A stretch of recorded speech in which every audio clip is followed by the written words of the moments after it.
What's the first thing that comes to mind when you think of a sponge? Is it SpongeBob SquarePants from the cartoon?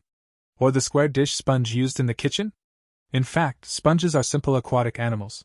It's a very primitive multicellular animal. There are many shapes. Small ones are measured in millimeters, and large ones in meters, and have a dense, porous skeleton to filter seawater for food. It was first discovered by the ancient Greeks for its cleansing properties.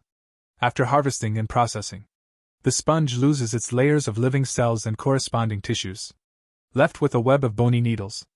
It has good elasticity, absorbency, and softness.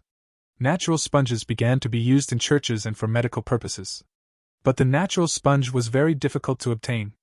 At that time, only the nobility could afford to use them.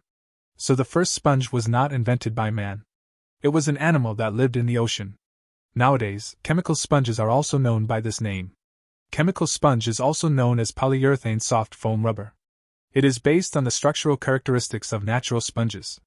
Using biomimicry, fibers or resins are foamed to form a porous elastic material. Polyurethane is the most common polymer material in life, widely used in the production of various sponge products. Sponge has many advantages such as thermal insulation, heat insulation, shock absorption, good air permeability, low density, and so on. It is almost indispensable in life. Widely used in people's daily life, such as automobiles, sofas, bedding, and other products will be used on it. Because the sponge is soft and has good elasticity, its processing becomes more difficult. Many sponges have convex and concave shapes on the surface. Some people are curious as to how they are made. The following will take you to see clearly. After foaming the sponge, it will be processed by a pressurized cutting machine. In the cutting machine there are a lot of raised pressure blocks.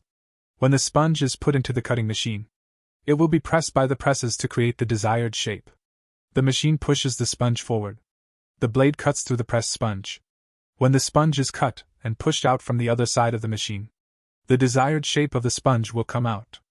Of course, some simple sponge cutting can also be realized by using the blade or the electric heating wire. After reading the introduction of sponge, have you learned more about sponges?